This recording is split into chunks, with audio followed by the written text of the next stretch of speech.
Well, we're really excited to go to Dallas and play a really good Texas A&M team. Very, very, very physical team. A lot of speed. Just well coached. Have a lot of respect for Coach Elko and Texas A&M University, and but we're excited to go down in Jerry Jones's place and old Arkansas alumni, and excited to get down there. Since the series started, I think we're 1-8 in the series, and or excuse me, since they re-upped, I think Coach Petrino won 3 in a row there uh, earlier than now 10 years ago. But with this being the last game in there, it'll be a big game, and we'd like to have more success than what we've had in the past. So had a good week of practice. Excited to get there.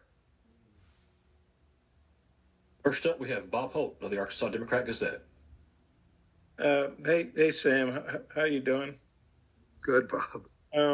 Hey, I know we talked some about your Texas guys on Monday, but you're leading passers from Dallas area, you're leading rusher, you're leading receiver. Just what have those guys meant to the team this season? Well, you just said it. They're leading our team, and they're in statistics, leading our team on the field and off the field as well. I know they'll be excited to play Dallas Cowboy Stadium, but Texas, I think, like I said before earlier this week, I think Texas recruiting is valuable for almost everybody in college football, especially in the Southeastern Conference, and we're excited to take a bunch of our Texas kids back and take them back to their home state, and hopefully have some success. And then I know you may or may not have an update on Jalen Braxton, Hudson Clark, but what have those guys meant to you? That 2 more guys from DFW, and whenever they are able to return, how big will that be? Really big. I think Hudson Clark has been so valuable for us throughout the last 5 seasons. Certainly when he was out, and we don't know whether he can play or not yet this week, but as he's been out, you miss him. Wonderful kid. Braxton's the same way. He just hadn't been with us as long as Clark has, but very valuable to our team. Great kid. Again, I don't know if either one of them will be available for Saturday yet, but just really great kids from Texas. Thanks. Next is Chip Howard of The Zone.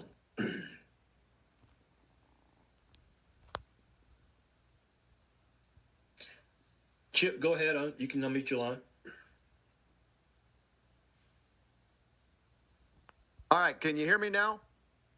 Yeah. Hello? Yes, go ahead. Okay, sorry about that. Sam, what stands out when you turn the tape on and look at both sides of the ball with A&M? Well, defensively, their defensive line, really good, really athletic. So defensively, and I mean the way their schematics, Mike's always done a great job there. Third down pressures.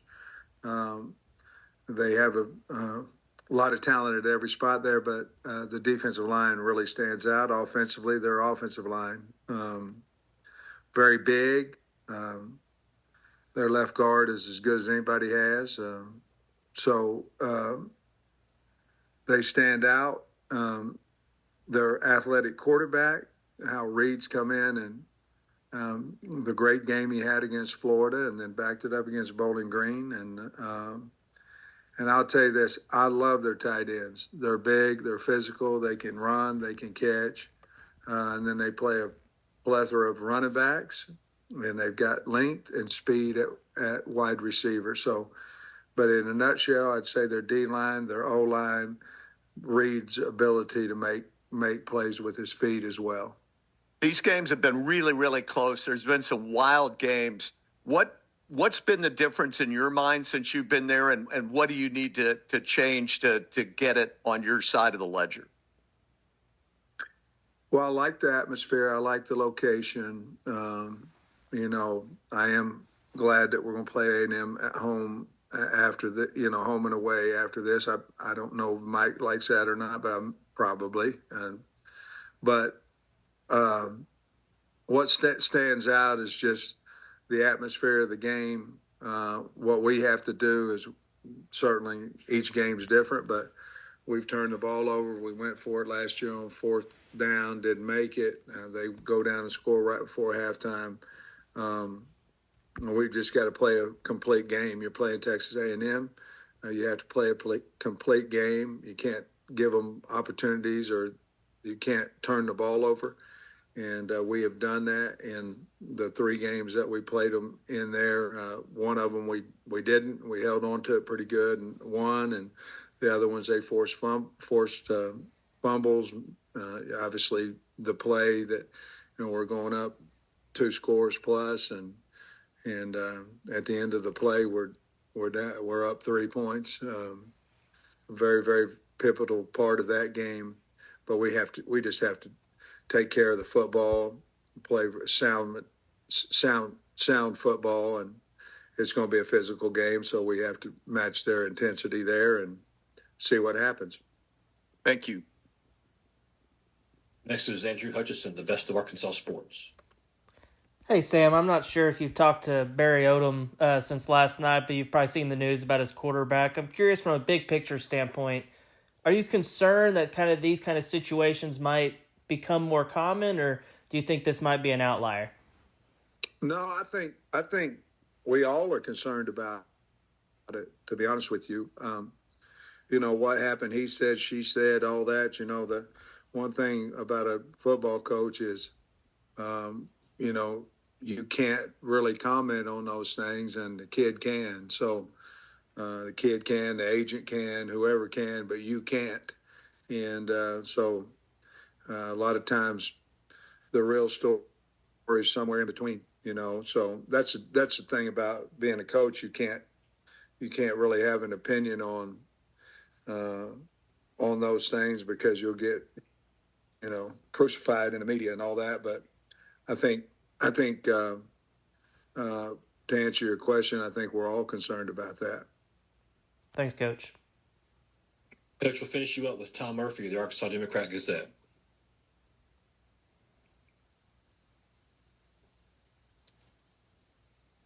There we go.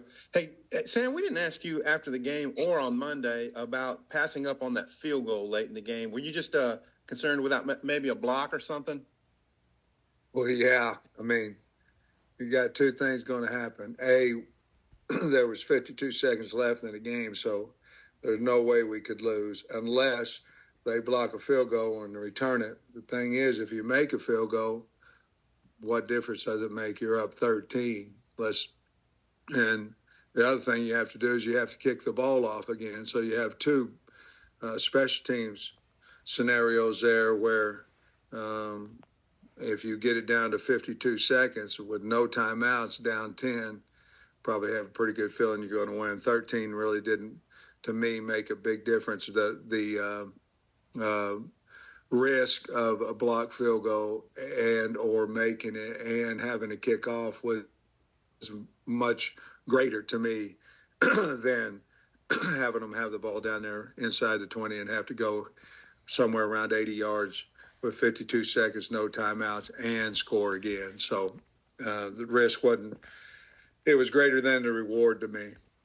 Gotcha. Hey, how do you think your cornerbacks, Singletary, Robinson, Stewart, have held up maybe kind of in a 3-man rotation this last couple games? Yeah, man, I'll tell you, Tom, I've really liked the way they played. I think they're getting better. I think they're playing with more confidence. But I've been really pleased with them. I was really pleased with Stewart. All of them, but I liked the breaking ability on the ball that Stewart had. He had a couple of pass breakups that his quickness showed there. And I think Darren's doing a good job of coaching those guys and getting them ready. And so it'll just make us stronger when we get Braxton back. So I've been really pleased with those guys, Tom. Coach, thank you. Thank you, guys.